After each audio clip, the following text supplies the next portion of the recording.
I got home from a weekend wedding ready to crash on my couch, and instead found a baby shower raging in my backyard. And when I told them to leave, the woman in the hot pink maternity dress called 911 on me.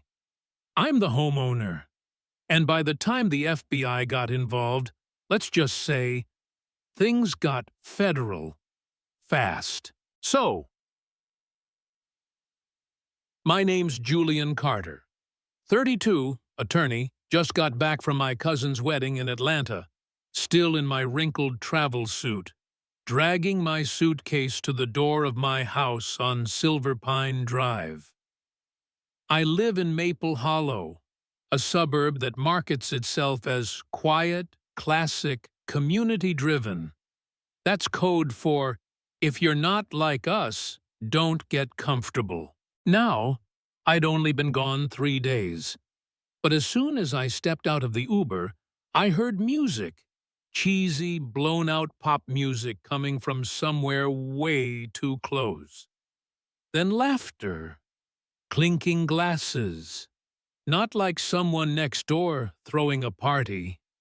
No, this was coming from behind my house. I walk around the side, open the gate, and my jaw drops. My backyard looks like Pinterest threw up. Balloons, folding chairs, a plastic arch, and a banner tied between my trees. Baby Whitmore coming soon. I'm talking 20 people. Eating, drinking, lounging on my patio set, using my grill. One woman in particular stood out.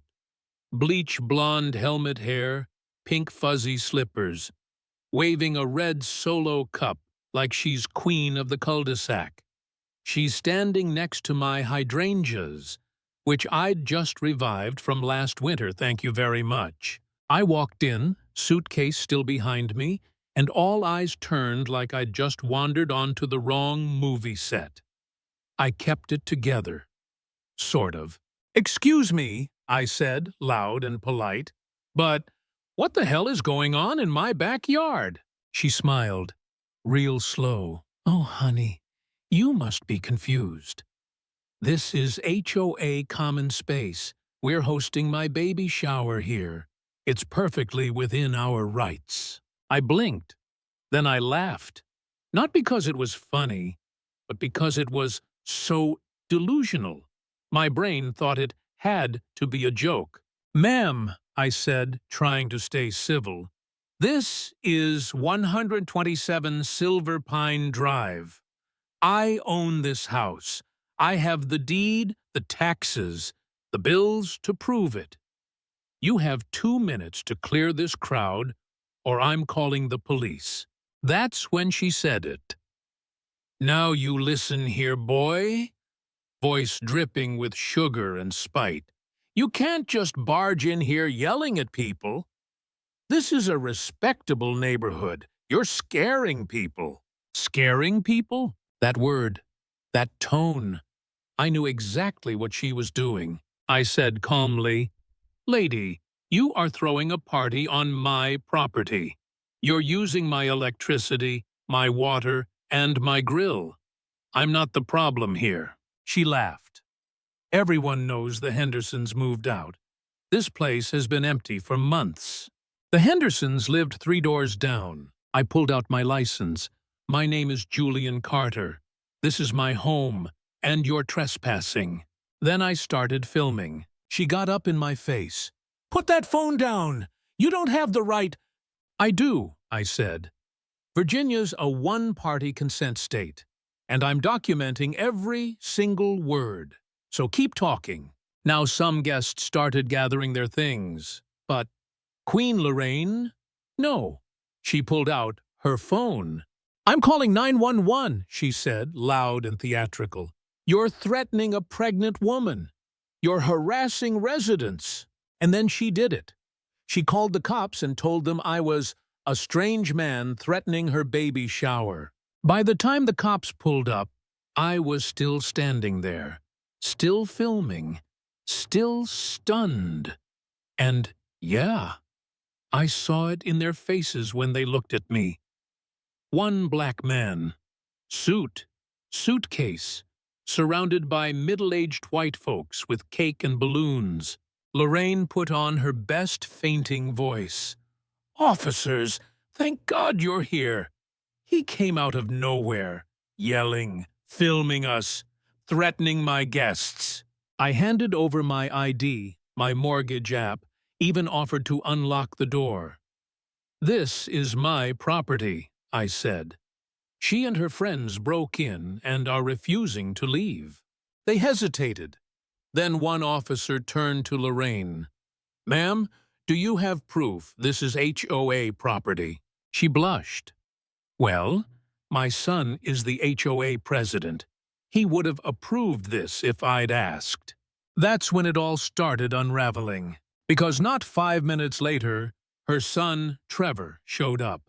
Sweaty, nervous, holding car keys like a shield. "Mom, what the hell is going on?" Lorraine, looking proud, "Tell them this is common space." Trevor blinked. "This backyard? No. Mom, that's someone's private lot." The silence was perfect. The officers apologized, told everyone to clear out. But Lorraine? Oh no. She doubled down, called me aggressive, accused me of disturbing the peace, even filed a formal HOA complaint against me. That same week, I got a violation letter saying I'd harassed a pregnant resident and failed to comply with community standards. That's when I stopped being polite. I dug, found out Maple Hollow HOA had 3 prior complaints of discrimination, all mysteriously dropped. Trevor's been HOA president 6 years without a single real election. And guess what? Every black or Hispanic homeowner here has received multiple violations. The average white homeowner? Less than 1. So I showed up to the next HOA meeting. Front row seat, bylaws in one hand, voice recorder in the other. Lorraine was already there, holding court like this was her kingdom. When they tried to discipline me, I stood up, cited Virginia code, and played the audio of her calling 911 on me, saying I looked angry and didn't belong. That's when the room shifted. Some people squirmed. Others looked straight up guilty.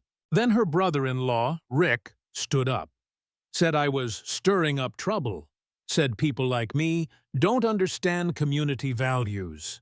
I said, define people like me. And that's when they brought in backup. 3 of her cousins, big guys, farmer types, showed up uninvited. One said we should take it outside.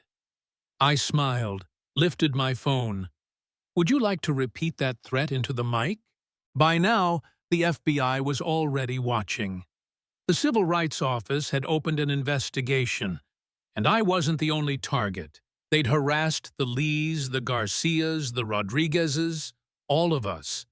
And we were done staying quiet. Then the real bomb dropped. Lorraine, went on Live TV, sat there in a floral dress, and told the world, people like him don't share our values. They don't belong in communities like this. It was like watching someone confess to murder with a smile on their face. Within 48 hours, the FBI raided Trevor's home office, arrested him for civil rights violations. Lorraine, cuffed in her bathrobe, screaming about how she was being persecuted for being white. Rick barricaded himself in his house like he was waiting for a standoff. They all got arrested, and the HOA dissolved. Every single board member resigned. All violations dropped. Fines refunded. Their insurance refused to cover the lawsuit because, you guessed it, discrimination ain't a covered expense. And me? I used the settlement money to set up a legal defense fund for other HOA victims. My grill's new. My hydrangeas are blooming. and my backyard's baby shower-free. But if you think this story's about one crazy Karen in pink slippers, you're missing the point. So, who was really in the wrong here?